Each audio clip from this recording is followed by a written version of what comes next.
बिस्मिल्लाहिर्रहमानिर्रहीम। अस्सलाम वालेकुम students, myself Qasim Ali, आपका फ़िज़िक्स टीचर। बेटा, हमने अपनी प्रीवियस वीडियो तक सेकेंड ईयर फिज़िक्स का चैप्टर नंबर 20 जिसका नाम था एटॉमिक स्पेक्ट्रा, ठीक है, एटॉमिक स्पेक्ट्रा को हमने वाइंड अप कर लिया था उसका, ठीक है, सारे टॉपिक्स का। लेकिन आज जो हम अपनी इस वाली वीडियो में जो स्टडी करने जा रहे हैं वो मैं स्टार्ट करूंगा चैप्टर नंबर 20 की एग्जांपल्स से, ठीक है। चैप्टर के अंदर जो एग्जांपल्स दी जाती हैं एज अ न्यूमेरिकल, हम इस वीडियो में उनको स्टडी करेंगे, ठीक है, उनके मतलब उनकी कैलकुलेशन उनको सॉल्व करेंगे, ठीक हो गया। तो अभी जो हम स्टडी करने जा रहे हैं, जो हमारा अभी का टॉपिक है वो है हमारे पास एग्जाम्पल। और ये बात मैं आपको बताता चलूं कि जो हमारे पास चैप्टर नंबर 20 था एटॉमिक स्पेक्ट्रा, उसकी सिर्फ और सिर्फ एक ही एग्जांपल दी हुई है पूरे चैप्टर के अंदर, और हम उसी एक एग्जांपल को इधर अब सॉल्व आउट करने की ट्राई करते हैं, ठीक है स्टूडेंट्स। अगर हम कहते हैं कि एग्जांपल नंबर 20.1 है, एक ही एग्जांपल है और उसका 20.1, ठीक होगी बात।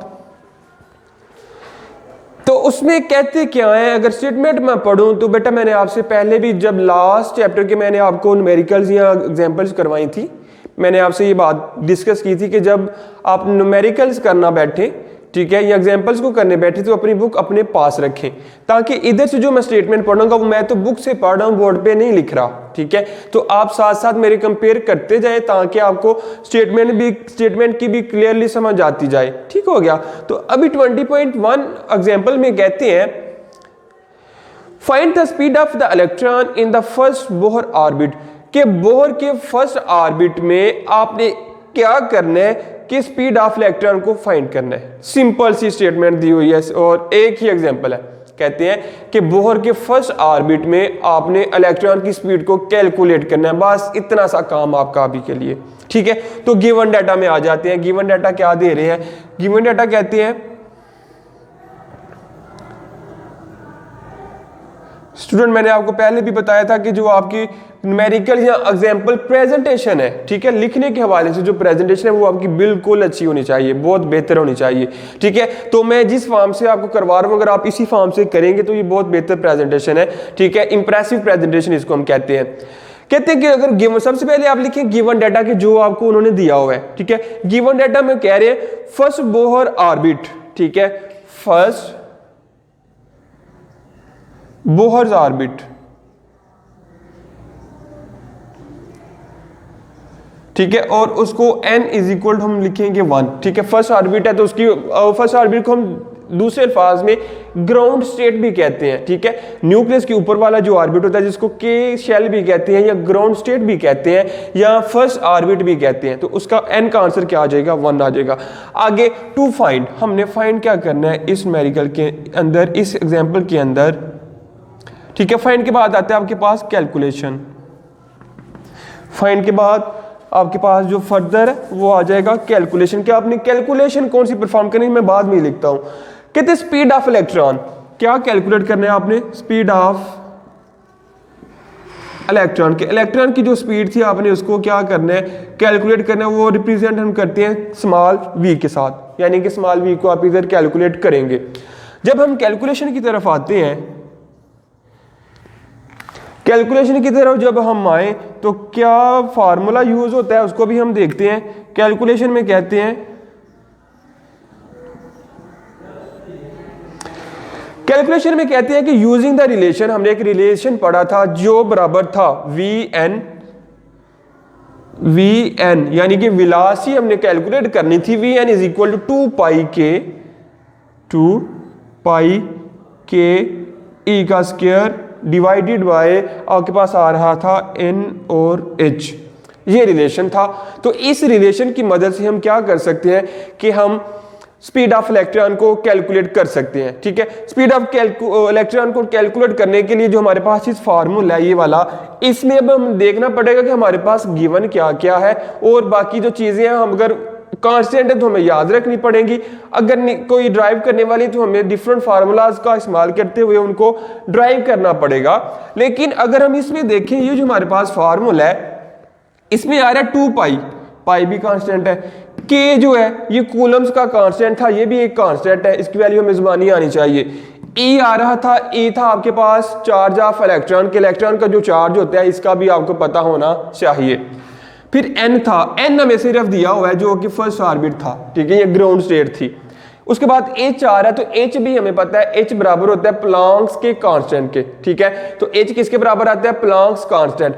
अब अगर इधर मैं वैल्यूज लिखूं सारी की सारी कूलम का लॉ की, जब हम बात करते हैं के की, तो के आपके पास आता है 9 इंटू 10 की पावर 9, ठीक है, के आपके पास होता है 9 इंटू 10 की पावर 9 न्यूटन मीटर स्क्वायर पर कूलम। फिर जब हम बात करते हैं चार्ज ऑफ इलेक्ट्रॉन ए की, तो वो होता है आपके पास 1.6 इंटू 10 की पावर -19 कूलम, ठीक है, चार्ज ये आपके पास होता है। फिर जब हम प्लैंक्स के कांस्टेंट की बात करते हैं तो आपके पास एच आता है 6.63 इंटू 10 की पावर -34 जूल सेकंड। ये तीनों चीजें जो कांस्टेंट थी हमें याद रखनी पड़ती हैं किसी भी न्यूमेरिकल को सॉल्व करने के लिए, कि फार्मूला में हमें ये चीजें दी हुई है, ये हमने याद रखनी है, ठीक है स्टूडेंट। ये चीजें आ गई। इन चीजों के बाद सिंपल आपका जो फर्दर काम है, आपने क्या करना है, इस फार्मूले के अंदर सिर्फ वैल्यूज को पुट कर देना, ये सारी वैल्यूज को इसके अंदर पुट कर दे, ठीक है, तो आपके पास आंसर आ जाएगा जो कि बहुत ही इजीली आप निकाल सकते हैं। आपके पास आ रहा है Vn इज इक्वल टू, अब देखिए 2 एज इट इज, पाई की वैल्यू हमें पता है वो बराबर होती है 3.14, साथ आ रहा है के की वैल्यू हमने निकाली 9 इंटू 10 की पावर 9, ठीक है, फिर साथ आ रहा है ए, वो बराबर होता है 1.6 इंटू 10 की पावर -19, साथ आ गया ए का स्क्वायर। चूंकि ए का स्क्वायर इधर भी आ रहा था तो ए का स्क्वायर हमने इधर भी लिख लिया, ठीक है स्टूडेंट्स। फिर अगर डिवाइड करें इसको, एन का हमारे पास वैल्यू थी 1, साथ ही आ रहा था 6.63 इंटू 10 की पावर -30 का 4। ओके स्टूडेंट्स, ये सारी वैल्यूज, ये सारी मैंने वैल्यूज या वैल्यू सारी फार्मूला के अंदर पुट कर दी। अब बाकी जो रिमेनिंग काम है वो हमने क्या करना है, कैलकुलेशंस को परफॉर्म करवाना है, ठीक है स्टूडेंट। अब सबसे पहले दो काम करते हैं, पहले तो इस चीज का स्क्वायर लेते हैं और दूसरा इस एक को इसके साथ मल्टीप्लाई करते हैं। जब हम इसका स्क्वायर लेंगे तो आपके पास क्या आएगा, 2 इंटू, अगर 2 को भी मल्टीप्लाई कर दें साथ या हम बाद में करें तो आपके पास आ रहा है 3.14, 9 इंटू 10 की पावर 9। अगर इसका स्क्वायर ओपन करें तो आपके पास आ रहा है 2.56 इंटू 10 की पावर -38, ठीक हो गया। फिर अगर एक के साथ आपको पता है स्टूडेंट किसी भी टर्म को मल्टीप्लाई करें तो आंसर एज इट इज आता है, कोई चेंज उसमें नहीं आता, यानी 6.63 इंटू 10 की पावर -34 एज इट इज आ गया। अब आपने क्या करना है, ऊपर वाली सारी वैल्यूज को मल्टीप्लाई करें तो आपके पास आंसर आ रहा है 144.69 इंटू 10 की पावर -29 डिवाइडेड बाय, यही आंसर आ गया 6.63 इंटू 10 की पावर -34, ठीक है स्टूडेंट। फिर अब अगर इन दोनों को आपस में डिवाइड करें, अब इधर Vn था तो n हमें पता है 1 था, तो अब इधर लिखेंगे V1, ठीक है स्टूडेंट्स, ये भी बात का ध्यान रखना है। V1 आपके पास क्या आ जाएगा, अगर इन दोनों को आप कैलकुलेटर के साथ डिवाइड करेंगे स्टूडेंट्स तो आपके पास आंसर आ रहा है 2.18 इंटू 10 की पावर इंटू 10 की पावर 6 मीटर पर सेकंड। तो ये आपके पास आ गया आंसर किसका, आपने जो वेलोसिटी या स्पीड कैलकुलेट करनी थी इलेक्ट्रॉन की, किधर, इन बोहर्स फर्स्ट ऑर्बिट, बोहर के पहले ऑर्बिट के अंदर जो आपने इलेक्ट्रॉन की स्पीड कैलकुलेट करनी थी वो आपके पास आ गई है। तो सिंपल सी एग्जांपल थी स्टूडेंट, उम्मीद करता हूं कि आपको इसकी समझ आ गई होगी। फर्दर मैं मूव करने लगा हूं अपने, ये मैंने आपको बताया था कि हमारे एग्जांपल नंबर 1 ही है, सिर्फ एक एग्जांपल है चैप्टर नंबर 20 के अंदर। फर्दर अब मैं मूव करूंगा इस चैप्टर के जो न्यूमेरिकल्स हैं, एक्सरसाइज प्रॉब्लम्स हैं या न्यूमेरिकल प्रॉब्लम्स हैं उनके ऊपर, उनको डिस्कस करने के लिए मुझे ये रेज करना पड़ेगा। आपने अगर स्क्रीनशॉट वगैरह लेना है तो आप ले सकते हैं।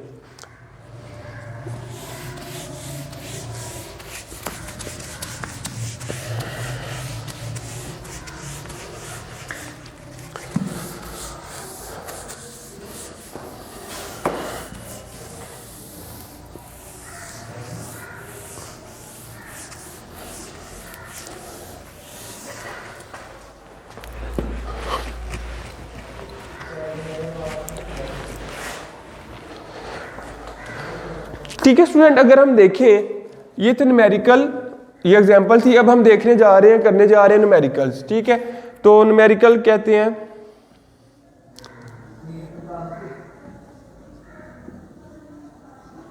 न्यूमेरिकल्स, तो जो न्यूमेरिकल नंबर 20.1 है हमारे पास, उसको हम देखते हैं। मैं पढ़ने लगा हूं स्टेटमेंट, आपने स्टेटमेंट देखनी है अपनी बुक की तरफ से। तो क्या कहती है स्टेटमेंट में, देख लेते हैं अभी। कहते हैं hydrogen atom is in the ground state, यानी कि फर्स्ट ऑर्बिट में, जैसे पीछे हमने एग्जांपल में कहा। यूजिंग बोर थ्योरी, बोर की थ्योरी को इस्तेमाल करते हुए आपने क्या करना है, कैलकुलेशन करनी है किस किस की, the radius of the orbit, orbit के रेडियस की, पहली बात। Second one, the linear momentum of the electron, electron का लीनियर मोमेंटम भी कैलकुलेट करना है। Third one, angular momentum of the electron, linear momentum भी निकालना है, एंगुलर मोमेंटम भी निकालना है। And fourth one, kinetic energy भी निकालनी है। फिफ्थ वन, पोटेंशियल एनर्जी भी निकालनी है। और सिक्स वन, टोटल एनर्जी जो आपके पास है उसको भी निकालना है। यानी कि एक ही न्यूमेरिकल को यूज करते हुए, एक ही स्टेटमेंट को यूज करते हुए हमने 6 चीजें इसके अंदर कैलकुलेट करनी है। ठीक है, 6 चीजें हम ड्राइव करेंगे इसके अंदर। क्वेश्चन बिल्कुल इजी है, इतना टफ नहीं है, सिर्फ लेंथ ही है। ठीक है, चूंकि 6 चीजें क्या है इसके अंदर कैलकुलेट करें, तो इसके लिए हमें जरा थोड़ी सी वर्किंग करनी पड़ेगी। वैसे इतना मुश्किल क्वेश्चन नहीं है, मैं बता रहा हूँ। अब फिर सबसे पहले वही बात, हमने क्या करना होता है, हमने लिखना होता है कि गिवन डाटा हमारे पास क्या है। ठीक है, गिवन डाटा अगर आप लिखें, गिवन डाटा में कह रहे हैं कि आपके पास एक क्या है, हाइड्रोजन एटम है। ठीक है, या ground state of hydrogen atom.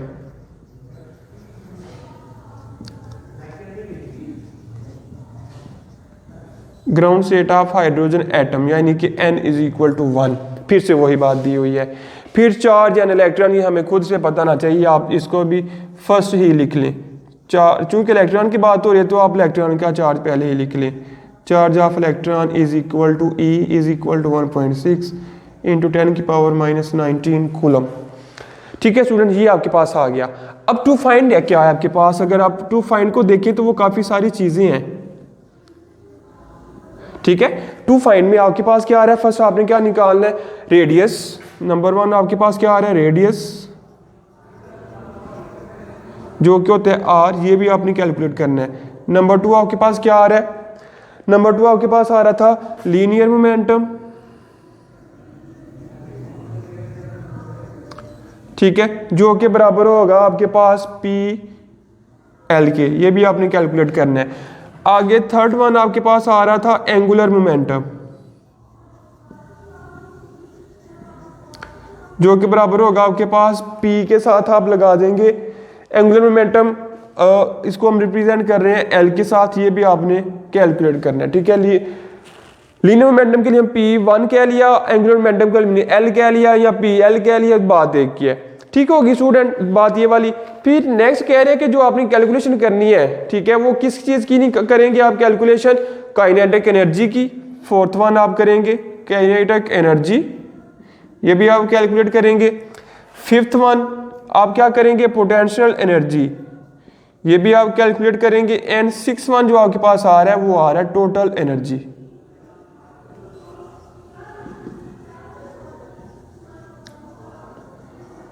Total energy भी आप क्या करेंगे, कैलकुलेट करेंगे। ये सारी कैलकुलेशंस आपको परफॉर्म करवानी पड़ेंगी इस न्यूमेरिकल के अंदर। तो फर्स्ट वन के लिए देखते हैं। चलिए फर्स्ट के लिए जो हमने पहले करना था, इसको पहले क्या लिया, ए पार्ट। ठीक है, क्या था, रेडियस ऑफ, रेडियस की बात कर लें आप। ठीक है, कहते हैं रेडियस का जो फार्मूला हमने पढ़ा हुआ है, रेडियस का जो फार्मूला होता है वो होता है r n is equal to n का स्क्वायर ओवर एच का स्क्वायर, एन का स्क्वायर ओवर एच का square divided by 4 pi square, 4 pi square की स्क्वायर के स्क्वायर ए की 4 साथ और उसके साथ आ जाता है एम। ये आपके पास है आर एन का फार्मूला। जब आप पुट करेंगे ये वैल्यू सारे कांस्टेंट है, तो फिर से आपके पास आंसर आ जाएगा रेडियस का। ठीक है, तो क्या करना है स्टूडेंट, आपने क्या करना है, आर एन किसके बराबर आ रहा है, फॉर ग्राउंड स्टेट। अगर आर एन की जगह आप एन की जगह 1 पुट करेंगे तो आपके पास क्या आ जाएगा। ठीक है, वो उसको भी हम देख लेते हैं। अब सारी चीज़ें मैंने पीछे वाली जो एग्जांपल लिखी थी, ठीक है, उसके अंदर में देखिए हमने निकाला था n हमें दिया हुआ है, ठीक हो गया। h था प्लैंक कांस्टेंट, उसकी वैल्यू भी लिखी, पाई हमें पता है, k था कूलम का कांस्टेंट, इसकी वैल्यू भी हमें पता है, e हमारे पास था चार्ज ऑफ इलेक्ट्रॉन, ये भी हमें पता है। दूसरा था mass of electron, mass of electron भी हमें पता होता है स्टूडेंट, तो हमने ये सारी वैल्यूज इसके अंदर पुट कर देनी है।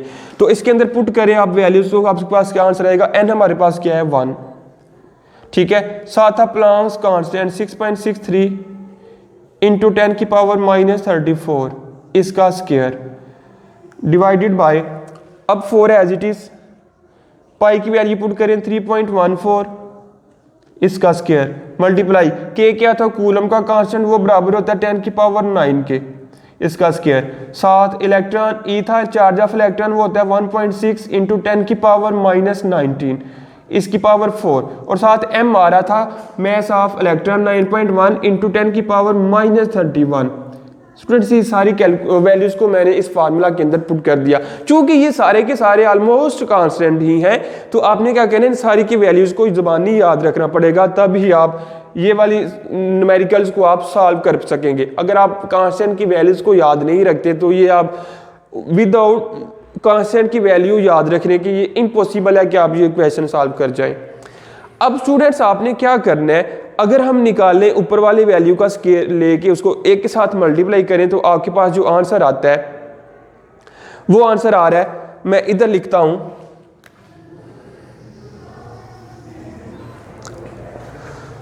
अब ये जो हमारे पास है ये था कैलकुलेशन,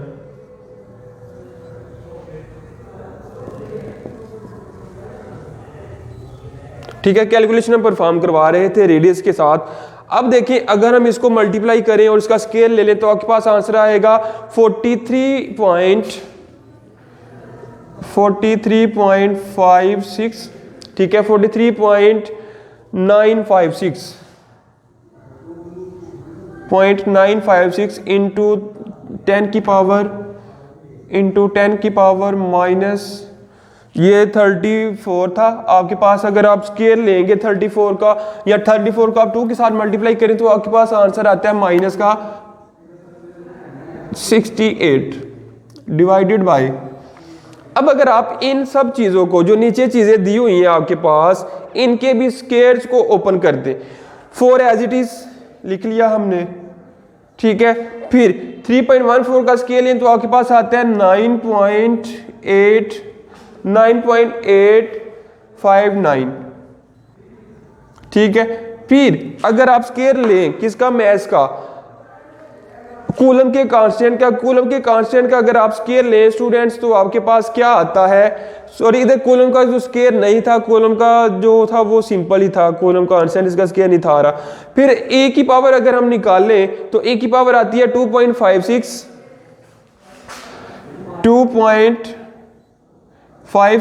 इंटू 10 की पावर आपके पास आ रहा है माइनस का 38, ठीक है, माइनस का 38, ठीक होगी बात। फिर आगे आपके पास ये एज इट इज आ जाएगा, मैंने नहीं लिखा, ये एज इट इज आएगा 9 इंटू 10 की पावर 9 एज इट इज आ जाएगा, और उसके बाद मैथ्स रह गया, मैथ्स भी एज इट इज आ जाएगा 9 इंटू 9.1 इंटू 10 की पावर -31। तो स्टूडेंट अगर आप इन सब को मल्टीप्लाई करेंगे नीचे वालों को, तो आपके पास ऊपर तो एज इट इज आ जाएगा 43.956 इंटू 10 की पावर माइनस का 68 डिवाइडेड बाय, आपके पास जो आंसर आएगा नीचे वाले को मल्टीप्लाई करके 8268.81 इंटू 10 की पावर -60, 10 की पावर आ जाएगा -60। अब अगर इन दोनों को अगर आप डिवाइड करेंगे R1 के लिए, तो आपके पास आंसर आएगा 0.0053 इंटू 10 की पावर 53 इंटू 10 की पावर -8, चूंकि आर रेडियस है तो रेडियस हमारे हमें पता है वो मीटर में होता है। ठीक है स्टूडेंट, अब आपने क्या करना है कि पहले भी ये बात हो चुकी है कि जब आपने किसी न्यूमेरिकल की वैल्यू निकालनी हो तो न्यूमेरिकल की वैल्यू निकालने के लिए जो आपके पास पॉइंट है वो फर्स्ट नॉन डिजिट के बाद आना चाहिए। ठीक है, फर्स्ट नॉन डिजिट के बाद अगर हम पॉइंट को शिफ्ट करेंगे तो आपके पास R1 का जो आंसर बनेगा 5 पॉइंट, इसको पॉइंट को आपने इधर शिफ्ट कर दिया 5.3 इंटू 10 की पावर, ये देखें 2 पॉइंट शिफ्ट किया तो -2 आ जाएगा इंटू 10 की पावर -8, तो 5.3 इंटू 10 की पावर -2 और -8 -10 हो गया और 7 मीटर एज इट इज। तो ये साथ था आपका था आंसर 1। ये आपके पास आ गया radius of Bohr first orbit. ठीक है, बोहर के फर्स्ट ऑर्बिट का ये हमारे पास आ गया रेडियस। तो आपने क्या करना है, अब जो फर्दर दूसरा पार्ट था, दूसरा क्या था, लीनियर मोमेंटम। तो स्टूडेंट लीनियर मोमेंटम के लिए हमें वैल्यूज को पुट करना पड़ेगा, फिर से फार्मूला निकालना पड़ेगा, तो हम सारी कैलकुलेशन करेंगे इसी तरह से। ठीक है, तो हमारे पास रेडियस आ गया। अब मैं इसको रेज करके लीनियर मोमेंटम की तरफ आने लगा हूं। ठीक है, दूसरी थिंग जो हमारे पास थी वो थी लीनियर मोमेंटम।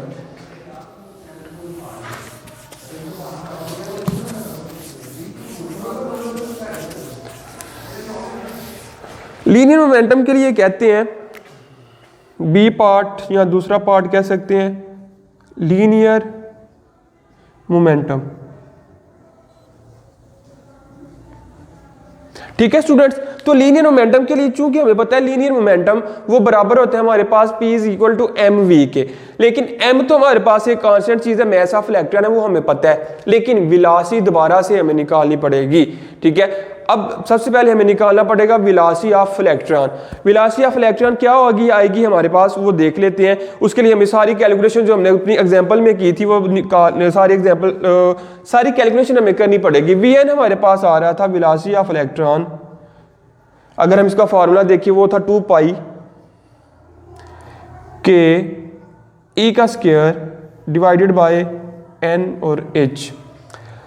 ठीक है, अब अगर इस सारी वैल्यूज को हम कैलकुलेशन पुट करें इस फार्मूले में तो आपके पास जो Vn आएगा, देखिए 2 की जगह 2, पाई की जगह 3.14, k की जगह 9 इंटू 10 की पावर 9, e की जगह 1.6 इंटू 10 की पावर -19 का स्क्वायर डिवाइडेड बाय n की जगह 1, h की जगह प्लॉन्क्स कांस्टेंट 6.63 इंटू 10 की पावर -34।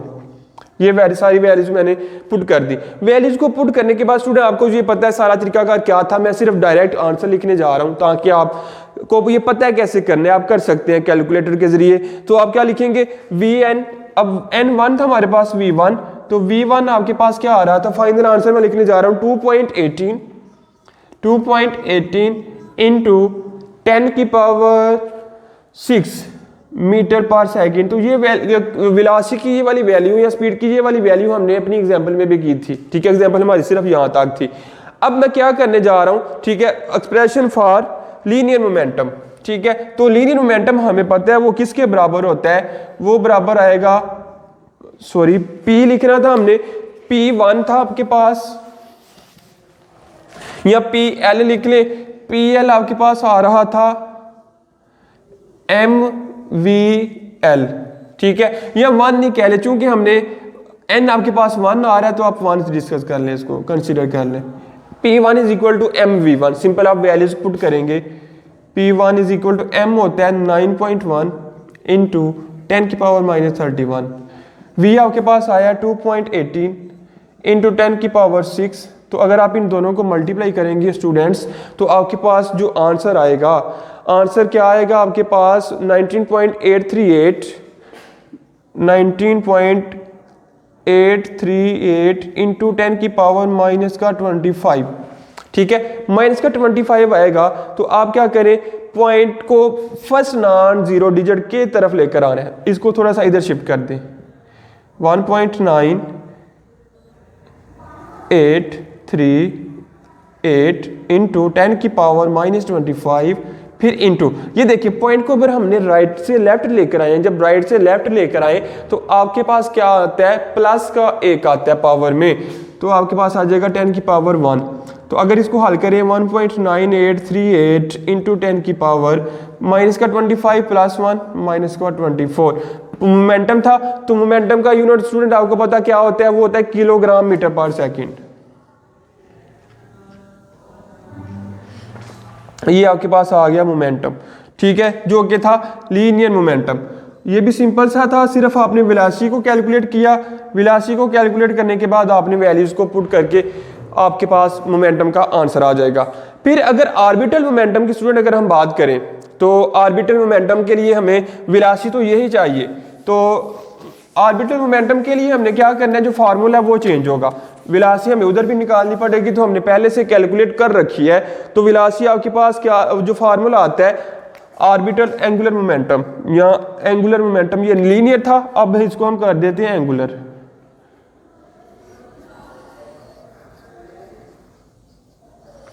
और थर्ड पार्ट, ठीक है, एंगुलर मोमेंटम अगर हम निकालना चाहें तो उसका आंसर होता है L n is equal to m v n और आर एन, ठीक है, एम वी आर, ये आपके पास फार्मूला आता है। चूंकि एम एक कांस्टेंट है, वी हमने इधर ड्राइव किया, आर भी हमने पहले ड्राइव कर लिया था अपने पहले वाले ए पार्ट में, ठीक है। अब आपने सारी वैल्यूज को सिंपल पुट कर देना। एम होता है 9.1, एन किसके बराबर आपके पास आता है 9.1 इंटू 10 की पावर 9.1 इंटू 10 की पावर माइनस का 31। वी एन हमने निकाला 2.18 इंटू 10 की पावर 6, और आर एन जो हमने अपने ए वाले पार्ट में निकाला था वो आया था 0.053 इंटू 10 की पावर माइनस का 9। तो आपने क्या करना है, एन था हमारे पास 1, ठीक है स्टूडेंट्स। अब आपने तीनों को मल्टीप्लाई करना है, तो मल्टीप्लाई करने से आपके पास जो आंसर आ रहा है वो है 1.05 इंटू 10 की पावर माइनस 31। मोमेंटम का यूनिट होता है किलोग्राम मीटर पर सेकंड। तो ये वाली वैल्यूज आपने पुट करके निकाल लिया L1 का आंसर, चूंकि L आपके पास था एंगुलर मोमेंटम, P था आपके पास लीनियर मोमेंटम। तो आपने दोनों की वैल्यूज को कैलकुलेट कर लिया। अब स्टूडेंट्स अगर हम बात करते हैं काइनेटिक एनर्जी की, तो काइनेटिक एनर्जी भी हम इसी तरह निकालते हैं सेम मेथड के जरिए आसानी सी। उसके लिए भी हमें V की जरूरत पड़ेगी, तो मैं V इधर से चेंज नहीं कर रहा, मैं जो चेंज करने जा रहा हूं वो सिर्फ काइनेटिक जो स्टेटमेंट लिखी हुई है वो चेंज करने जा रहा हूं, ठीक है। बाकी वेलोसिटी हमें चाहिए थी काइनेटिक एनर्जी के अंदर भी, तो वेलोसिटी मैं इधर कैलकुलेशन ऐसे ही एज इट इज रहने दूंगा। तो अभी जो हमने लिखना है वो क्या करना है, हमने अपनी काइनेटिक एनर्जी को कैलकुलेट करना है। तो काइनेटिक एनर्जी कैलकुलेट करने का जो फार्मूला होता है आपको पता है, हम उसके जरिए ही कैलकुलेट करते हैं, ठीक है। कैलकुलेशन करेंगे आपके पास आएगा काइनेटिक एनर्जी, और आपके पास ये क्या बन जाएगा फोर्थ वाला पार्ट, ठीक है। काइनेटिक एनर्जी आप मालूम करेंगे और फोर्थ वाला पार्ट यूज करते हुए आप मालूम करेंगे, ठीक है स्टूडेंट। अगर हम बात करते हैं काइनेटिक एनर्जी की, तो काइनेटिक एनर्जी आपको पता है वो बराबर होती है, अगर फार्मूले के तौर पर देखें, ठीक है, वो हमारे पास आती है kinetic energy is equal to 1/2 mv का स्क्वायर। अब देखें इसमें आ रहा है 1/2 एज इट इज। m हमारे पास में ऐसा फैक्टर है जो हमें जुबानी तौर पर याद रखना पड़ेगा, और v हमने निकाला हुआ है, ठीक है। आपके पास क्या आ जाएगा, kinetic energy is equal to 1/2 as it is. m हमें पता है बराबर होता है 9.1 इंटू 10 की पावर माइनस 31। v हमने निकाला 2.18 इंटू 10 की पावर 6 और साथ इसका स्क्वायर। अब अगर आप क्या करें, पहले इनके स्क्वायर्स ओपन कर लें, ठीक है। स्क्वायर ओपन करने के बाद आपके पास आंसर आएगा 1/2 एज इट इज, 9.1 इंटू 10 की पावर माइनस 31 भी एज इट इज, ये आ जाएगा 4 पॉइंट, ठीक है। 2 का स्केल या 4 पॉइंट आपके पास आएगा 78 इंटू 10 की पावर 6। अब अगर आप क्या करें, इन दोनों को मल्टीप्लाई करें और 2 के साथ डिवाइड कर दें, ठीक है। 2 के साथ डिवाइड करने के बाद आपके पास जो आंसर आ रहा है वो आ रहा है 21.69 इंटू 10 की पावर -19 साथ आ जाएगा। चूंकि एनर्जी है, एनर्जी का यूनिट होता है जूल। तो स्टूडेंट हम बात फिर से कर रहे हैं इलेक्ट्रॉन की। तो पहले भी बात हो चुकी है, जब हम इलेक्ट्रॉन की बात करते हैं तो हमने जो यूनिट है वो जूल नहीं बल्कि इलेक्ट्रॉन जूल लिखना होता है। तो क्यों इलेक्ट्रॉन जूल लिखते हैं, इसके मतलब हम कहते हैं कि जो आपके पास 1 इलेक्ट्रॉन वोल्ट होता है वो बराबर होता है 1.6 इंटू 10 की पावर -19 जोल के। तो आपने क्या करना होता है, जोल में कन्वर्ट करने के लिए ये वाली वैल्यू के साथ, ये जो वैल्यू आपके पास आ रही है इसके साथ आपने डिवाइड करना होता है वैल्यू को, आपके पास फिर वो कन्वर्ट हो जाती है जोल के अंदर। Kinetic energy is equal to 21.69 into 10 की पावर -19 डिवाइडेड बाय 1.6 इंटू 10 की पावर -19। ये -19 के साथ क्या होगा, कैंसिल आउट हो जाएगा। तो बाकी आपके पास जो आंसर आएगा काइनेटिक एनर्जी का वो आ रहा है फाइनल आंसर, वो मैं लिखने जा रहा हूँ। आपने कैलकुलेटर से कैलकुलेट करके लिखना है 13.6 इलेक्ट्रॉन वोल्ट। 13.6 electron volt. ठीक हो गया स्टूडेंट्स, आपके पास ये आ गई काइनेटिक एनर्जी। ठीक है, तो ये भी आसान सा था, सिंपल वैल्यूज पुट करनी है हमने, बस एक दफ़ा वैल्यूज निकाल ली, बाद में पुट करते जाना है और आपके पास आंसर्स आते जाएंगे।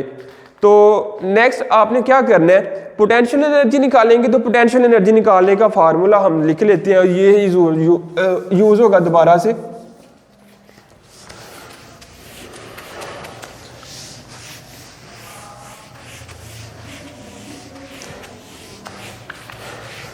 ओके स्टूडेंट, जब हम बात करते हैं काइनेटिक एनर्जी के बाद पोटेंशियल एनर्जी की, तो पोटेंशियल एनर्जी में हमें ए की जरूरत नहीं पड़ रही।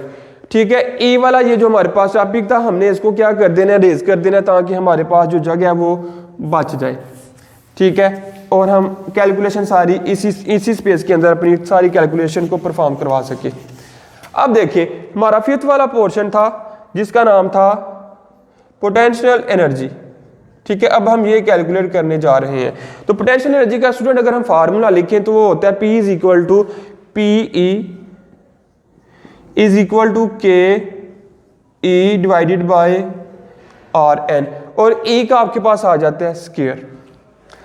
ठीक है स्टूडेंट, सिंपल। अब आपने क्या करना है, सारी वैल्यूज आपको पता है, तो आपने सिंपल वैल्यूज को पुट करके अपना आंसर निकाल लेना है। तो क्या करेंगे आप, के की वैल्यू का आपको पता है, चूंकि कूलम का कांस्टेंट होता है, ये होता है 9 इंटू 10 की पावर 9। ई आपको पता है 1.6 इंटू 10 की पावर -19 डिवाइडेड बाय RN। तो R क्या था, रेडियस हमने निकाला हुआ था, जिसकी वैल्यू आपके पास आ रही थी रेडियस की 0.53 इंटू 10 की पावर -9। ठीक है, ये आपने R की वैल्यू अपने फर्स्ट वाले पोर्शन में निकाली थी। ठीक है, तो आपने क्या करना है, अब इनको, इसका स्क्वायर आ रहा था, पहले तो इसका स्क्वायर ओपन कर ले। पोटेंशियल एनर्जी किसके बराबर आ रही है, 9 इंटू 10 की पावर 9 एज इट इज 7 2.18 अगर हम इसको स्क्वायर ओपन करें तो 56 इंटू 10 की पावर माइनस का 38 डिवाइडेड बाय आपके पास 0.53 इंटू 10 की पावर -9। ठीक है, अब अगर आप सारी वैल्यू को कैलकुलेट करें तो आपके पास जो आंसर आएगा पोटेंशियल एनर्जी का वो आ रहा है -4.35 इंटू 10 की पावर -18 का जोल। ठीक है, -18 जोल आ रहा है। ओके स्टूडेंट, तो अब आपने क्या करना है कि जोल को दोबारा से इलेक्ट्रॉन वोल्ट में कन्वर्ट करेंगे, जैसे पिछले तरीके में हमने किया। तो आपके पास आ जाएगा -4.35 इंटू 10 की पावर -18 डिवाइडेड बाय 1.6 इंटू 10 की पावर -19 इलेक्ट्रॉन वोल्ट। तो आपके पास ये थी पोटेंशियल एनर्जी। ठीक है स्टूडेंट्स, अब आप अगर इसको कैलकुलेशन करेंगे कैलकुलेटर के जरिए, तो आपके पास आंसर आ रहा है -27.2 इलेक्ट्रॉन वोल्ट। ये आपके पास आ गई पोटेंशियल एनर्जी। दोनों एनर्जीज आपने कैलकुलेट कर ली। अब आपने नेक्स्ट क्या निकालना है, टोटल एनर्जी। तो टोटल एनर्जी स्टूडेंट के लिए आपके पास क्या होता है, टोटल एनर्जी जब आप निकालते हैं 6 वाला पॉइंट, टोटल एनर्जी वो आपके पास बराबर आता है kinetic energy plus potential energy, दोनों एनर्जीज को आप प्लस करेंगे तो आपके पास टोटल एनर्जी आ जाएगी। आपने क्या किया था, जो काइनेटिक एनर्जी निकाली थी वो निकाली थी 13.6, ठीक है, और जो आपके पास पोटेंशियल एनर्जी आई है वो आई है -27.2 इलेक्ट्रॉन वोल्ट, ठीक है। इलेक्ट्रॉन वोल्ट दोनों का यूनिट था। तो आपने क्या करना है स्टूडेंट, अब देखिए दोनों को प्लस करना था, मल्टीप्लाई मैंने लगा दी, दोनों को प्लस करना था। अब देखिए प्लस माइनस का साइन क्या हो जाएगा, प्लस माइनस मैथ के रूल से क्या होता है, -27.2, ठीक है। अब अगर आप इसका आंसर निकाल लेंगे इन दोनों को माइनस करके, तो आपके पास आंसर जो आ रहा है वो आ रहा है -27 में से 13.6 माइनस करेंगे तो आपके पास आंसर भी यही आ जाएगा 13.6 इलेक्ट्रॉन वोल्ट, ठीक है। ये आपके पास थी टोटल एनर्जी। तो स्टूडेंट हमने इस वाली वीडियो में क्या किया, एक तो चैप्टर नंबर 20 की जो हमारे पास इकलौती एग्जाम्पल थी उसको सॉल्व आउट किया।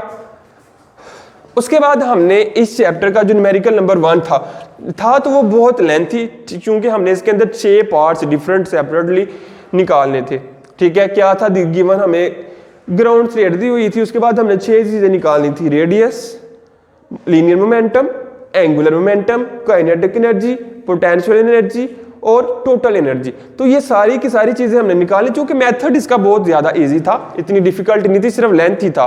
तो स्टूडेंट अब हम मिलते हैं अपनी अगली वीडियो में फर्दर न्यूमेरिकल्स के साथ, तब तक के लिए मुझे इजाजत दीजिए, अल्लाह हाफिज। वीडियो पसंद आई तो लाइक करें, अपनी राय कमेंट करें। ऐसे ही मजीद वीडियोस के लिए हमारा चैनल सब्सक्राइब करें और बेल का आइकन दबाएं ताकि आपको हर वीडियो का नोटिफिकेशन मिलता रहे।